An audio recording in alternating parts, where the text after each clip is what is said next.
Aakalain mo ba na sa iisang store lang na halos lahat ng nag-trending at pwede mong i-crave nandito na, hindi mo na kailangan lumayo pa? Lupit niya na. May leche flan pa. Nasalo pa. Diba? Ang dami nilang pasabog. So ito yung 20 pieces, 185 pesos. May Milo Nutella na kinakrack. Ay, wow, ang ganda ah. Ayan na siya ngayon. Ang dami nilang pautot no? Giant cream cheese de leche. Not your ordinary leche flan. Grabe, ang bigat. Sakit sa kamay. Yan ang hindi tinipid. Kinukunan ko palang naglalaway na ako. Wow! Walang gelatin kasama to. So sa mga kapatid nating Muslim, pwede sa inyo to. Kaya naman ano pang inaantay natin guys? Huwag na natin patagalin. I-try na natin!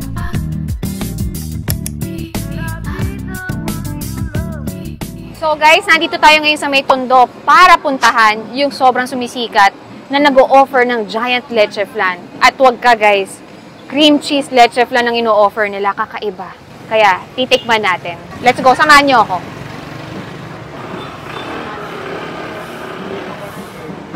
So, yan ang Yanins. Sobrang sikat nila dito sa Tondo. Kaka-open lang nila, may mga tao na agad nag-aantay. So, yan, nagre-ready na sila. Kakabukas lang nila, pero ang dami na agad orders. Kagulo na. Yan. Mga nakaabang na. Ready na. Ito na yung mga giant nila. Lupit. Giant cream cheese leche flan. Wow! Tingnan nyo naman yung mga toppings sa mga ibang binibenta nila dito, guys. Oh. Grabe.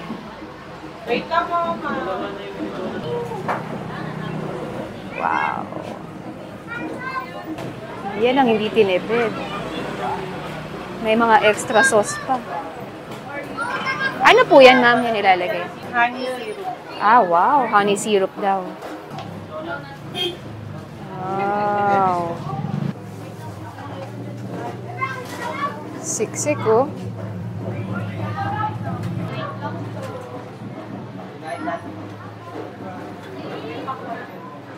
Total ilang slice po yan? Bali, 8.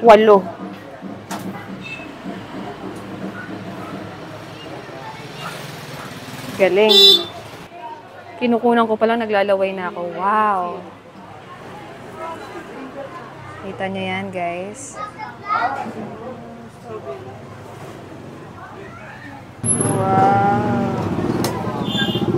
Grabe. Kita nyo yung alog?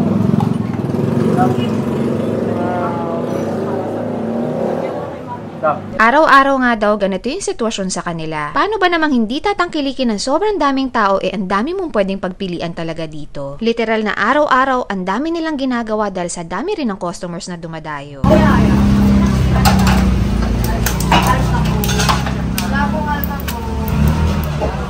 Ay wow, grabe.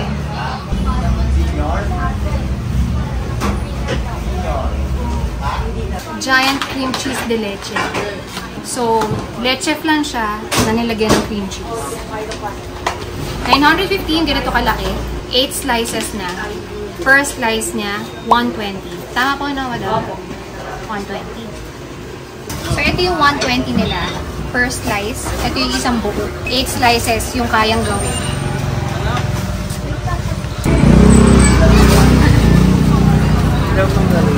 Hi po. wow, ang laki niya na.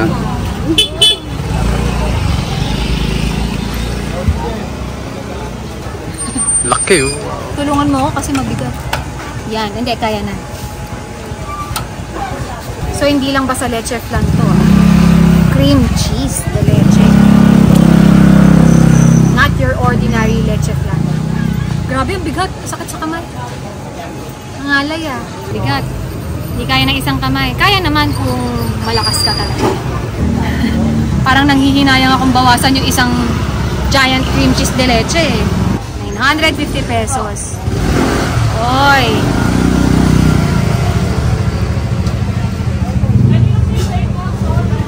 Ay, wow! Oh. Walang gelatin kasama to. So, sa mga kapatid nating Muslim, pwede sa inyo to.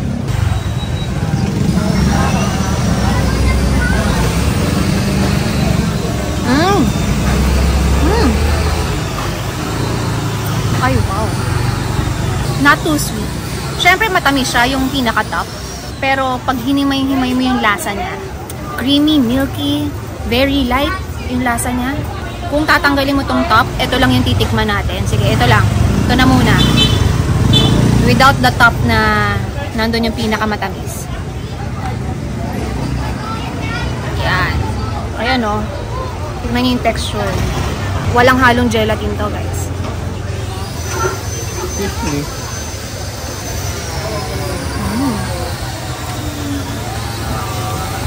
Milky at creamy. Lasa mo yung cream cheese.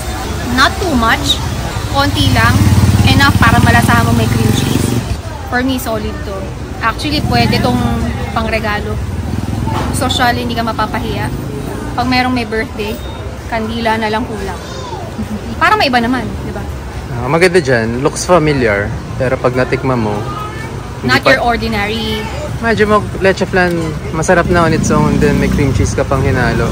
Tumpak, di ba? Boom! May alat, di ba? May alat. Next level. Minix dun sa tamis.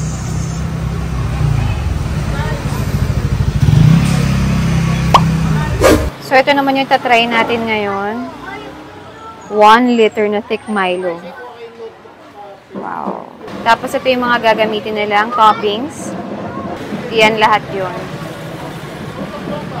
Actually, mix na yan kasi naglalagay din sila for donuts eh. Ito rin yung gamit nila. So, kumbaga share-share na. Yan, magluluto na sila ng kanilang mini donuts. Yan yung pinakaunang sumikat sa kanila dito sa Yanins. Yan din yung pinaka-favorite ko sa kanila dito dati.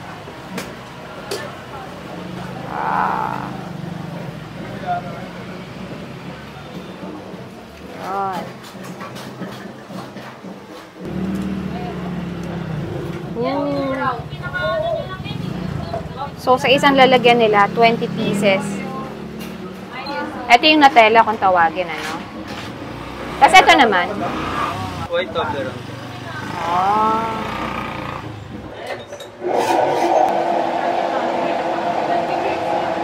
A-alternate natin yung white chocolate para mapakita natin sa kanila.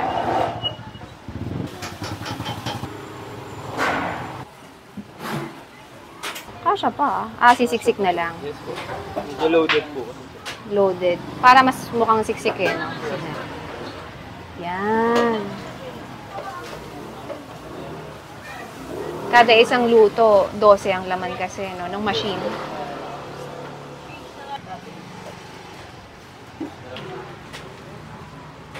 Ano yan? Parang kahit anong toppings pwede, no? Bala na yung customer mamili. Yes po.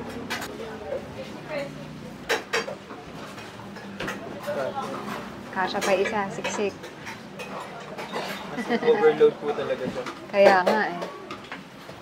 Yun. Kasya nga. Yan. So, may choice kayo kung anong gusto niyo ipalagay. Yun tama lang, no? Para hindi rin nakakaumay. Wow, ang ganda. Tama na yun. O yan, pwede na. Oreo. On.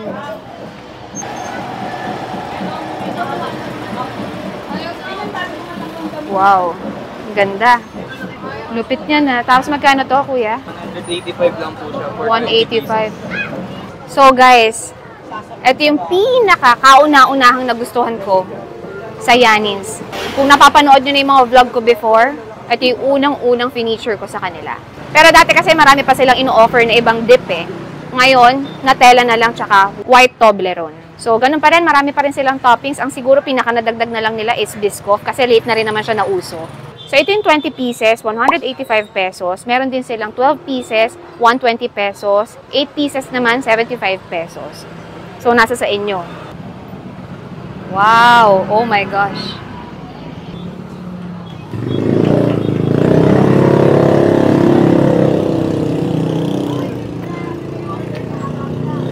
Ito yung nagustuhan ko sa donut nila eh.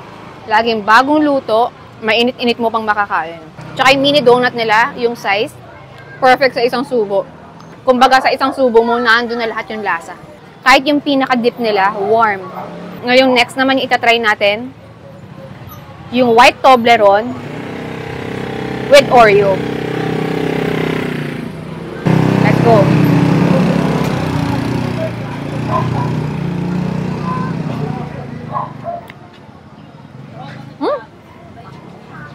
Maganda yung combination ng white Toblerone tsaka Oreo.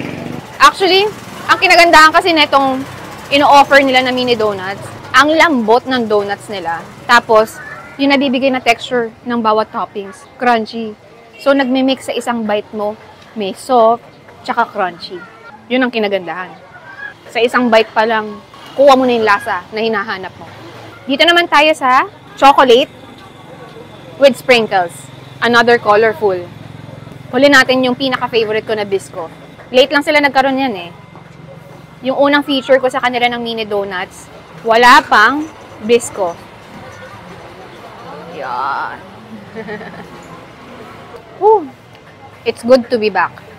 Sarap talaga ng mga snacks nila dito. For all ages, mapabata, matanda. Kaya tingnan mo naman.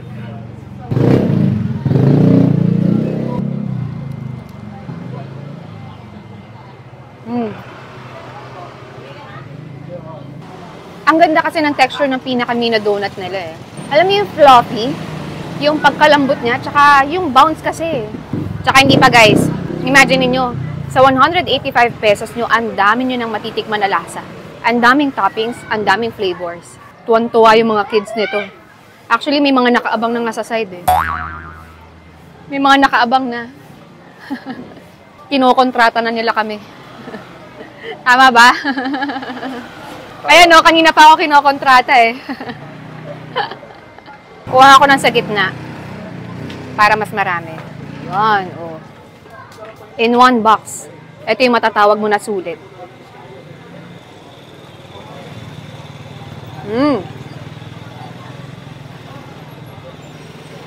Ito favorite ko. Ulitin ko. Ito ang pinaka-favorite ko.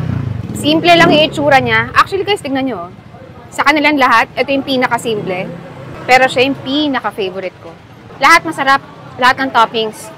Diba? Pero ito, top 1 ko tong bisco with white Toblerone. Ito naman yung bago nila guys, na kinakrak. May Milo Nutella. 1, 2, 3. Kinabahan eh, no? 1, 2, 3. Ayan. Ay, wow, ang ganda ah. Wow. Ayan na siya ngayon. Wow. Ang dami nilang pautot eh, no? Pero ang ganda ng mga idea nila. Ang cute, may handle pa, oh. May Oreo pa on top.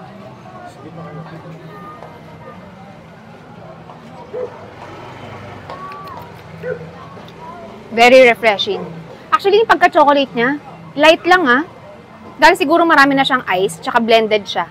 Unique, oh, ang ganda. May mga crack-crack siya dyan na chocolate. Very unique. May design. Very chocolatey, pero light lang. Alam mo yung pagka-light na chocolate niya. Okay din to matry. Very refreshing. Perfect sa napakainit na panahon. Humid. Pawis na pawis, kaya mabenta sa kanila din. So, ito yung may Milo Nutella sila. Ito rin yung isa. Cream cheese daw to. Diba? Ang dami nilang pasabog.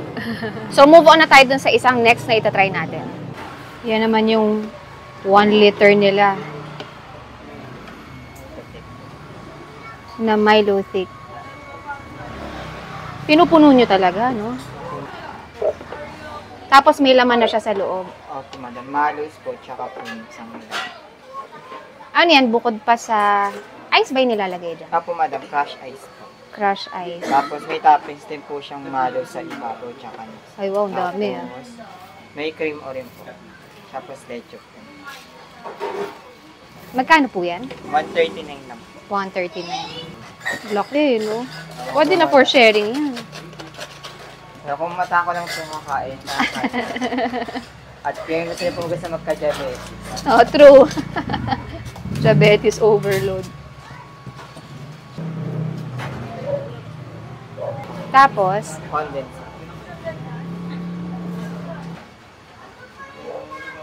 wow.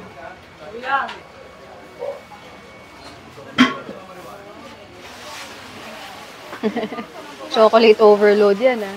Opo, madam. Good luck sa, ano, Good luck sa sugar and diabetes.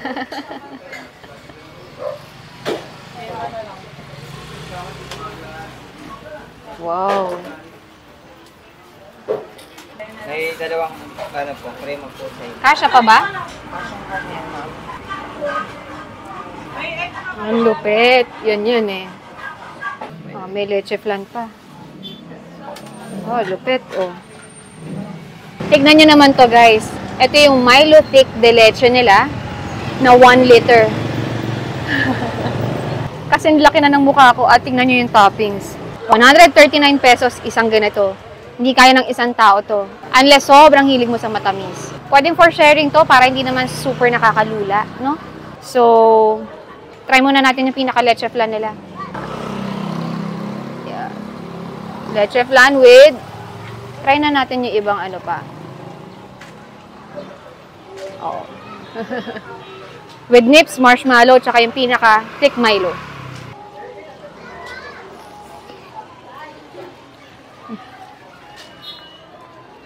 Sugar overloaded. So, yan. Lipat muna natin to dyan. Try natin yung pinaka-thick Milo nila. Oh.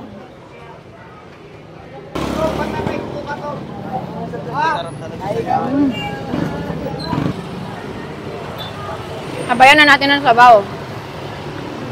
At yelo.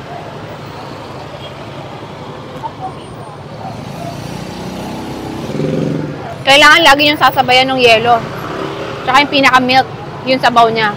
Para nababalanse yung tamis. Kasi kung yung top lang, sobrang tamis.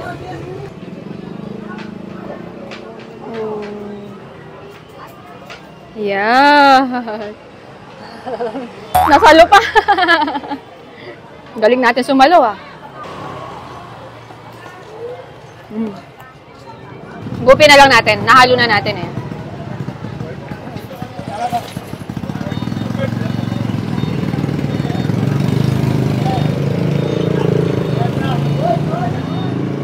Nung may yelo na, mas refreshing na yung pakiramdam niya.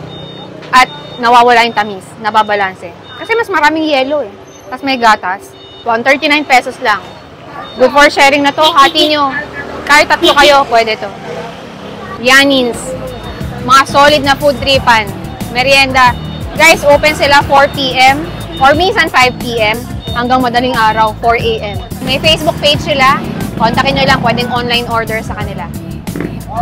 Enjoyin ko na to. Bye!